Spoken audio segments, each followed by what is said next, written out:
সূর্য সেন হল, কবি জসিমউদ্দিন হল, জিয়াউর রহমান হল এবং শেখ মুজিবুর রহমান হল, এই চারটি হলে প্রায় 7,000-এর মতো শিক্ষার্থী এখানে ভোট দিবেন। সকাল থেকে এখানে দেখেছি যে প্রচুর শিক্ষার্থীরা তারা এসেছেন এবং বাইরে দীর্ঘ লাইনে অপেক্ষা করে ভেতরে প্রবেশ করে, ভেতরে দীর্ঘ লাইনে প্রবেশ করে তাদের আইডি কার্ড চেক করে, ভোটার তালিকায় সিগনেচার করে, ওএমআর শিট নিয়ে তারপরে তারা ভেতরে গিয়ে আবারও 8 থেকে 10 মিনিট সময় নিয়ে তাদের প্রার্থীদের ভোট দিয়ে তারপরে ব্যালট বাক্সে সেই ওএমআর শিটটি প্রবেশ করিয়েছে। তো এই যে দীর্ঘ প্রক্রিয়া, তাদের মধ্যে কিন্তু কোনো কান্ট্রি বোধ, তারা কোনো ধরনের অভিযোগ করেনি। তারা যেটি বলেছে যে তারা উৎসব মুখর পরিবেশে যে ভোটাধিকার তাদের সেটি প্রয়োগ করতে পেরেই তারা খুশি। তারা সারা রাত গভীর আগ্রহে নিয়ে তারা উদ্গ্রীব হয়েছিল যে কখন তারা ভোটটি দিতে পারবেন। তো ভোট দেওয়ার পরে তারা যে তাদের মধ্যে যে ভোট দেওয়ার পরে যে স্বস্তি সেটি তারা প্রকাশ করেছে। এই কেন্দ্রে এখন পর্যন্ত 3 জন প্রার্থী ভোট দিয়েছে, যারা আসলে এই নির্বাচনের শুরু থেকে আলোচনায় ছিল। ছাত্রদলের জিএস প্রার্থী শেখ তানভীর বারী হামিম, ছাত্র শিবিরের 2 জন ভিপি জিএস প্রার্থী সাদিক ক্যাম এবং এস এম ফরাদ, তারা এখানে ভোট দিয়েছেন এবং ভোট দিয়ে তারা পাল্টাপাল্টি অভিযোগ তারা করেছেন।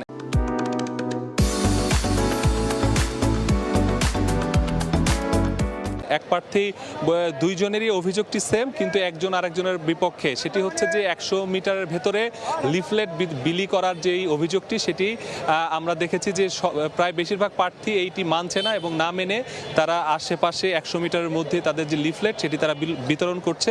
এবং এই অভিযোগটি ছাত্রদলও যেরকম করেছে, ছাত্র শিবিরও করেছে। এবং আর একটি নতুন অভিযোগ যেটি করেছে ইসলামী ছাত্র আন্দোলন, তারা বলেছে তাদের যে পোলিং এজেন্ট, সেই পোলিং এজেন্টদের ইউল্যাব কেন্দ্রে ঢুকতে দেওয়া হয়নি এবং সেখানে অন্য একটি প্যানেলের প্রার্থীদের পোলিং এজেন্ট বেশি সংখ্যক ছিল। তারা এটি নির্বাচন কমিশনে জানিয়েছে, কিন্তু নির্বাচন কমিশন কোনো ধরনের ব্যবস্থা গ্রহণ করেনি। তবে আমরা এই যে উদয়ন কেন্দ্র, এই কেন্দ্রে চিফ রিটার্নিং অফিসার দায়িত্ব আছেন অধ্যাপক শামীম রেজা, তার সাথে আমরা কথা বলেছি। তিনি যেটি জানিয়েছেন যে এখানে কেউ অস্থায়ী বুথ তৈরি করার চেষ্টা করেছিল, সেগুলো তারা সরিয়ে দিয়েছে। তবে এখন পর্যন্ত তাদের কাছে আনুষ্ঠানিকভাবে কোনো ধরনের আচরণবিধি লঙ্ঘনের অভিযোগ তাদের কাছে আসেনি। তারা যেটি বলেছে তারা তৎপর আছে, তারা এতদিন ধরে তৎপর ছিল যে কোনো ধরনের অভিযোগ আসা মাত্র যে ব্যবস্থা গ্রহণ, সেটির যে প্রক্রিয়া সেটি তাদের মধ্যে আছে।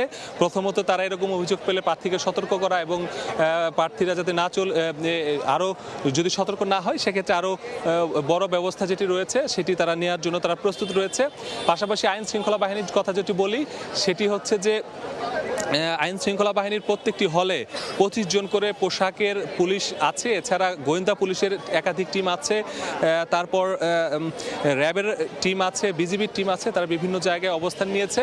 তবে তাদেরকে ভোট কেন্দ্রের ভেতরে ঢুকে কোনো ধরনের হস্তক্ষেপ করতে দেখা যায়নি। তারা বাইরের যে নিরাপত্তা, যদি কোনো ধরনের শঙ্কা মনে হয় সেক্ষেত্রে তারা হস্তক্ষেপ করবে। এখন পর্যন্ত আমরা সেরকম কোনো পরিস্থিতি দেখিনি, যে কারণে কোনো কারোরই আসলে সেরকমভাবে কাজ শুরু করার মতো প্রয়োজন হয়নি। এছাড়া বাকি যে পরিবেশ সেটি একেবারে সুষ্ঠু স্বাভাবিক আছে। তো এই ছিল আসলে আমার কাছে ডাকসু নির্বাচনের সর্বশেষ তথ্য। ধন্যবাদ মাসুদ। আমরা আছি ভূতত্ত্ব বিভাগের যেই কেন্দ্রটি রয়েছে, বিশেষত এই কেন্দ্রে কিন্তু 4,000-এর অধিক ভোটার সংখ্যা। কেননা কবি সুফিয়া কামাল হলের যে শিক্ষার্থীরা তারা এখানে এই কেন্দ্রে তারা তাদের ভোটাধিকার প্রয়োগ করছেন। আমরা সকাল থেকেই দেখছিলাম কিন্তু এখানে প্রচুর পরিমাণে যে শিক্ষার্থী, কেননা সংখ্যাটা বেশি ভোটারদের, তারা এখানে এসেছেন এবং দীর্ঘ লম্বা লাইন কিন্তু তাদের। আমরা প্রায় লাইনটি কেন্দ্রের বিল্ডিংয়ের যে শেষ মাথা, প্রেমিসেসের শেষ মাথা পর্যন্ত সেটি কিন্তু চলে গেছে এবং আমরা দেখছি যে অত্যন্ত সুষ্ঠু পরিবেশের মধ্য দিয়ে এখানে তাদের যে ভোটাধিকার সেটি প্রয়োগ করছেন ভোটাররা। বিশেষ করে শিক্ষার্থীরা, আমরা 2-3 জনের সঙ্গে কথা বলেছি, তারা যেটি বলছেন যে ভেতরে প্রবেশের পর একেবারেই সুষ্ঠুভাবে ভেতরে নিয়মতান্ত্রিক উপায়ে কিন্তু প্রত্যেকটি পদক্ষেপ, প্রত্যেকটি তার যে প্রক্রিয়া ভোটিং এর সেটি পূরণ করেছেন। কোনো ধরনের কোনো হ্যাসেল তাদের হতে হয়নি, কোনো ধরনের বিরূপ কোনো পরিস্থিতি তাদেরকে পড়তে হয়নি। তবে এইখানে যে আজকের যে আবহাওয়া সেটি কিন্তু কিছুটা ভোগান্তি এই সকল শিক্ষার্থী, সকল ভোটারদেরকে দিচ্ছে। কারণ আপনি জানেন ব্যবসা একটি গরম রয়েছে, প্রচণ্ড তীব্র দাবদাহ রয়েছে। সেই জায়গা থেকে কিন্তু যেই শারীরিক যেই কষ্ট সেটি সহ্য করছেন। তবে সেই শারীরিক কষ্টের পরেও এই যে ঘর্মাক্ত শরীর নিয়েও তাদের মনের ভেতরে একটা পরিতৃপ্তি আছে যে নিজেদের যেই শিক্ষার্থীদের মধ্যে থেকে প্রতিনিধি, ডাকসুর প্রতিনিধি, তাদের ভোট দিয়ে তারা নির্বাচিত করতে পারছেন, যার মধ্য দিয়ে হয়তো বা এই দীর্ঘদিনের যে বঞ্চনা ঢাকা বিশ্ববিদ্যালয়ের শিক্ষার্থীদের আবাসন থেকে ক্যান্টিন সমস্ত কিছুতে, সেই বঞ্চনা হয়তো বা একটু একটি পরিবর্তন আসবে, একটি ইতিবাচক পথে পরিচালিত হবে শিক্ষার্থীদের ভাগ্য, সেই জায়গা থেকে কিন্তু তারা এই কষ্ট সহ্য করে হলেও বিপুল পরিমাণে উপস্থিতি তাদের রয়েছে। এবং আমরা দেখছি যে যারা এই আচরণ বিধির ব্যাপারে বিভিন্ন ধরনের যে কথা উঠছে সেটি কিন্তু অনেকেই তুলেছেন। তবে তবে এখানে শিক্ষার্থী প্রার্থী যারা রয়েছেন তারা যেটি বলছেন যে 41টি ভোট প্রয়োগ করতে হচ্ছে এক একজন ভোটারকে। এই ব্যালট নাম্বার মনে রাখাটাও কিন্তু একটা বিরাট চ্যালেঞ্জ, কেননা এখানে তো আসলে কেউ কম্পিউটার নন।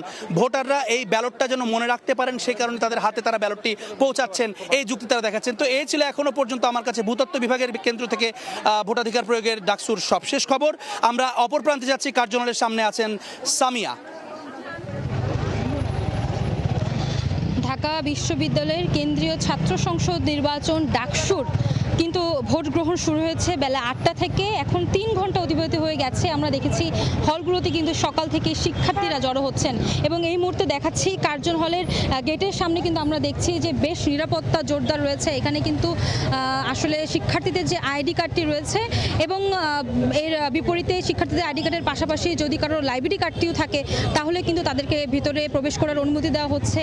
এবং এই গেটটিতে কিন্তু আরও আমরা দেখছি প্রার্থীরা তাদের নিজের ব্যালট নংকে আসলে শিক্ষার্থীদের মাঝে শেষবারের মতো পরিচয় করার জন্য কিন্তু তারা এখানে অবস্থান করছেন এবং শিক্ষার্থীদের হাতে কিন্তু নিজের ব্যালট পেপারটি ধরিয়ে দিচ্ছেন। আমরা দেখছি এখানে ভেতরে আমরা ছিলাম কার্জন হলের সেই ভোট কেন্দ্রে, আমরা দেখেছি নারী এবং পুরুষ সবাই কিন্তু আসলে ভোট কেন্দ্রে আসছেন। স্বতঃস্ফূর্তভাবে ভোট গ্রহণ কর্মসূচি কিন্তু আমরা এই হলটিতে দেখেছি। এবং একটু বলি যে আজ সকাল থেকেই যেই আইন শৃঙ্খলা পরিস্থিতি রয়েছে সেটি কিন্তু আসলে ঢাকা বিশ্ববিদ্যালয়ের আওতাধীন বলা চলে, অর্থাৎ আসলে আইডি কার্ড ছাড়া এবং অনুমতি ব্যতীত আসলে কেউই কিন্তু ভেতরে প্রবেশ করতে পারছে না। আমরা দেখছি শিক্ষার্থীরা কিন্তু সকাল থেকেই এবং এখনও এই 3 ঘন্টা অতিবাহিত হওয়ার পরে তাদের বিশ্ববিদ্যালয় ক্যাম্পাসকে যাতে আরও সুসংগঠিত এবং সুন্দর করে আসলে সংস্কারের মাধ্যমে যাতে বিশ্ববিদ্যালয়কে সুন্দর করা হয় তার জন্য তাদের প্রিয় প্রার্থীকে তারা আসলে নির্বাচিত করতে চান এবং ভোটের মাধ্যমে সঠিক প্রার্থী যাতে নির্বাচিত করতে পারে শিক্ষার্থীরা, সেটি কিন্তু আসলে নিশ্চিত করছেন।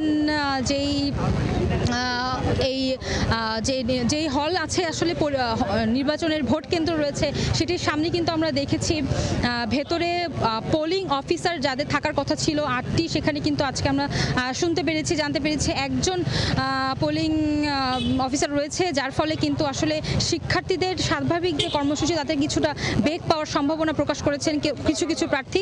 তবে শিক্ষার্থীরা বলছেন যে দীর্ঘ লাইন তারা দেখছেন ভোট কেন্দ্রের সামনে, সেই দীর্ঘ লাইন কিন্তু আসলে খুব অল্প সময়ের মধ্যেই কিন্তু সেই লাইনগুলো আসলে শেষ হচ্ছে, অর্থাৎ ভেতরে খুব স্বতঃস্ফূর্তভাবেই ভোট সম্পন্ন হচ্ছে বলে আমরা ধারণা করছি।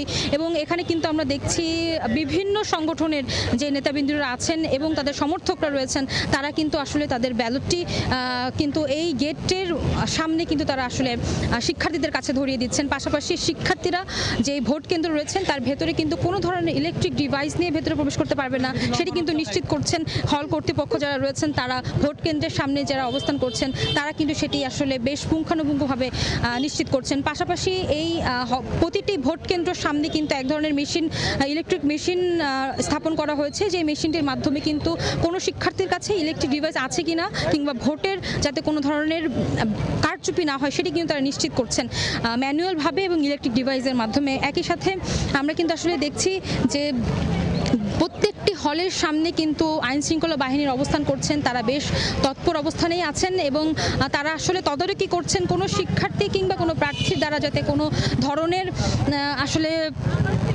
ধরনের অনৈতিক কাজ যাতে শিক্ষার্থীদের দ্বারা না হয় সেটি কিন্তু তারা নিশ্চিত করছেন। তো এই ছিল আসলে কার্জন হলের সামনে আমাদের কাছে যেই তথ্য আছে, যে শিক্ষার্থীরা যে ভোট দিচ্ছেন সেটির তথ্য ছিল।